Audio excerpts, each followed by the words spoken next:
Hello friends, welcome to my YouTube channel chartered Gyan with Umang. आज हमारा जो डिस्कशन रहने वाला है वो टीडीएस और रेंट पे रहने वाला है। इसमें हम दो सेक्शन को डिस्कस करेंगे, सेक्शन 194I और सेक्शन 194I बी पर। आइए देखते हैं कि ये सेक्शन किसके ऊपर एप्लीकेबल होता है, कितनी लिमिट है जिसके बाद हमें टीडीएस काटना चाहिए, कितनी रेट से टीडीएस काटना चाहिए और क्या इसके स्पेशल पॉइंट्स हैं। रेंट पेमेंट का जो भी ट्रांजैक्शन होता है इसमें दो पार्टी शामिल होती है।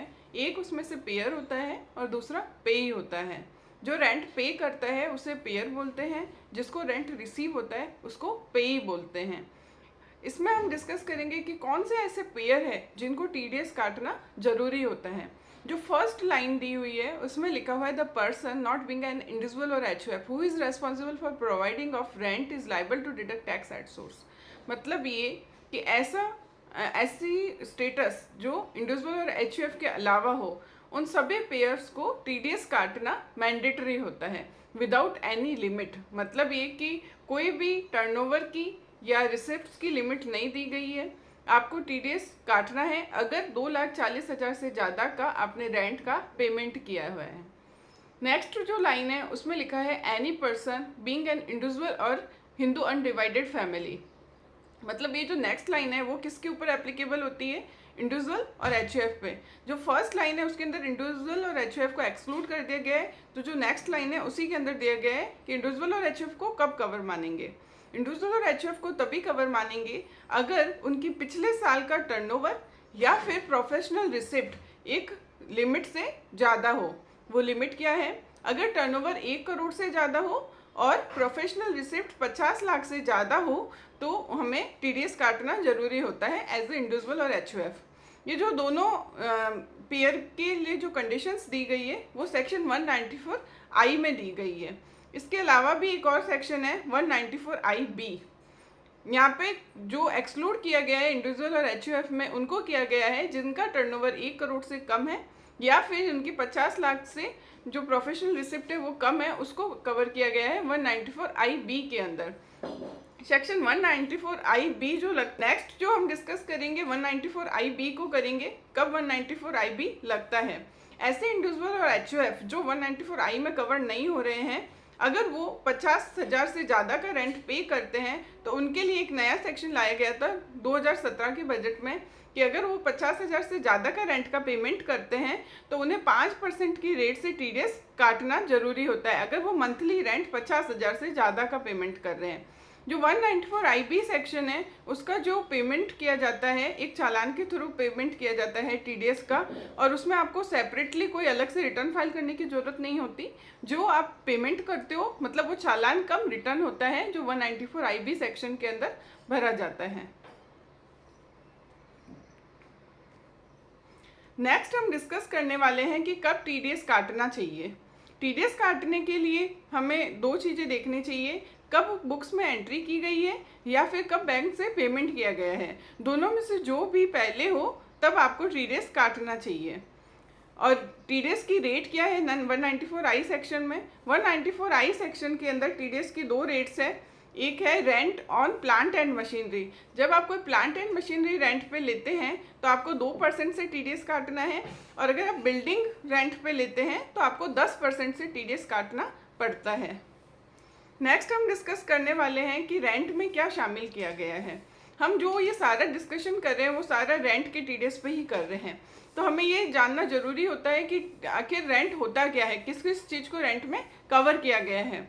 रेंट में हमने बिल्डिंग का रेंट हो, लैंड का रेंट हो, लैंड और बिल्डिंग दोनों का रेंट हो, या फिर आपने कोई इक्विपमेंट रेंट पे लिया हो, कोई मशीनरी रेंट पे ली हो, फिटिंग्स एंड फर्नीचर रेंट पे लिए हो, सभी को शामिल किया गया है। इसका मतलब ये हुआ जो अपन मेजर देख सकते हैं या तो बिल्डिंग लैंड या फिर कोई प्लांट एंड मशीनरी अगर आपने रेंट पे लिया है तो आपको 194I सेक्शन के अकॉर्डिंग टीडीएस काटना जरूरी होता है।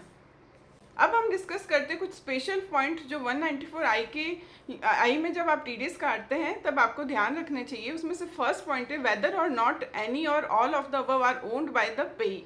मतलब ये कि चाहे जो इक्विपमेंट मशीनरी या बिल्डिंग है वो खुद ने जो जिसको रेंट मिल रहा है उसने खुद ने वो नहीं कर रखा है, फिर भी उसको 194I सेक्शन में लिया जाएगा। फॉर एग्जाम्पल ए, बी और सी तीन पार्टी है। ए बिल्डिंग का ओनर है, बी ने ए से रेंट पे लिया और सी ने बी से रेंट पे लिया। तो उस केस में जो बी है वो बिल्डिंग का ओनर नहीं है, लेकिन फिर भी सी जब बी को पेमेंट करेगा तो उसका TDS 194I सेक्शन में ही काटेगा। मतलब ये कि ओनरशिप मैंडेटरी नहीं होती है 194I में TDS काटने के लिए।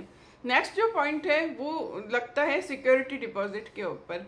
कई बार हम देखते हैं कि जब हम कोई बिल्डिंग रेंट पे लेते हैं तो जो लैंडलॉर्ड होता है हमसे कुछ सिक्योरिटी का अमाउंट ले लेता है पहले से ही, जो हमें रिफंडेबल होता है जब हम उस बिल्डिंग को खाली करते हैं। अगर किसी लैंडलॉर्ड ने ऐसा अमाउंट लिया हुआ है सिक्योरिटी के रूप में जो हमें खाली करते वक्त वापस रिफंड कर दिया जाएगा, उस केस में इसे TDS में कवर नहीं किया जाएगा और उस सिक्योरिटी के अमाउंट पे कोई TDS नहीं कटेगा। लेकिन अगर कोई ऐसा अमाउंट है जिसको रेंट के अगेंस्ट में एडजस्ट किया जाएगा, मतलब आपने एडवांस पेमेंट ले रखा है जिसको आप रेंट में एडजस्ट करेंगे, उस केस में उसके ऊपर TDS के प्रोविज़न एप्लीकेबल होंगे।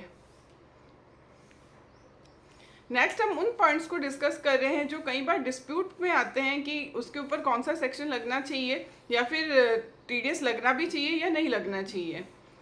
Income from letting out of factory, जो फर्स्ट पॉइंट है वो है मतलब आपने कोई फैक्ट्री बिल्डिंग रेंट पे ली है उस पर एप्लीकेबल होता है। अगर आपने कोई फैक्ट्री बिल्डिंग रेंट पे ली है तो आप जब उस रेंट का पेमेंट करेंगे तो आपको 194I सेक्शन के अंदर TDS काटना पड़ेगा। लेकिन कई बार हम ये देखते हैं जो फैक्ट्री बिल्डिंग का जो फैक्ट्री बिल्डिंग की जो इनकम जिस भी पर्सन को रिसीव हो रही है उसके लिए वो एक बिजनेस इनकम है। अगर वो एडवांस टैक्स के क्राइटेरिया में आता है तो उस केस में उसे एडवांस टैक्स भी पे करना पड़ता है। इस तरह से पेई और पेयर दोनों को ही अलग अलग ग्रुप में टैक्स गवर्नमेंट को देना पड़ता है।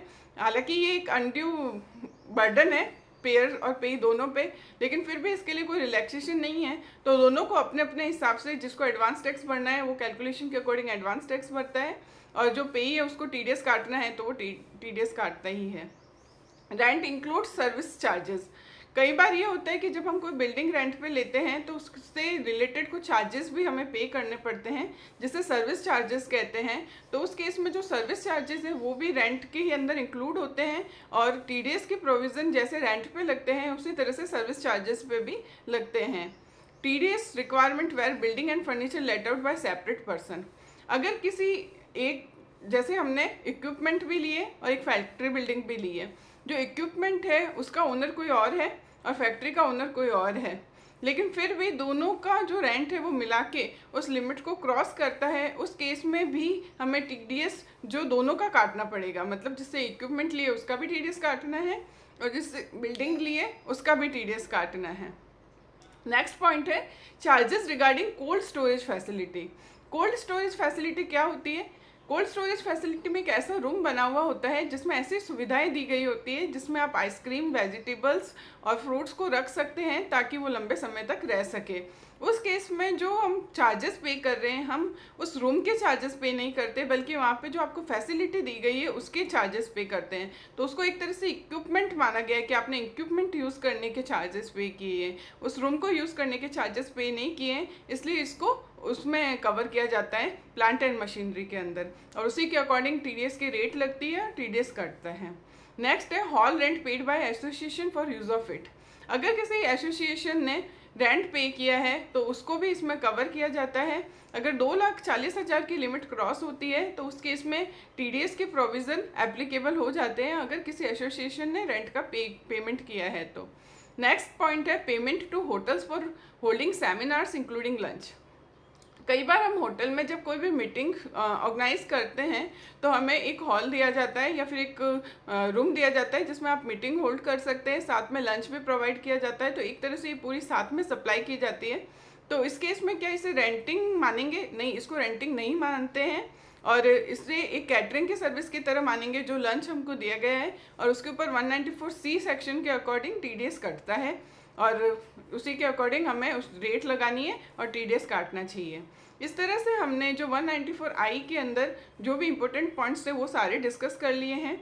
इसके अलावा 194IB के बारे में भी डिस्कस किया, जो उन इंडिविजुअल और HUF पे लगता है जो 1 करोड़ और 50 लाख वाले क्राइटेरिया में फॉल नहीं करते हैं। आई होप आपको 194I में जो TDS करता है उसको लेके क्लियरिटी आई होगी। अगर आपको हमारा वीडियो अच्छा लगता है तो आप इसे लाइक करें और चैनल को सब्सक्राइब करें। Thank you.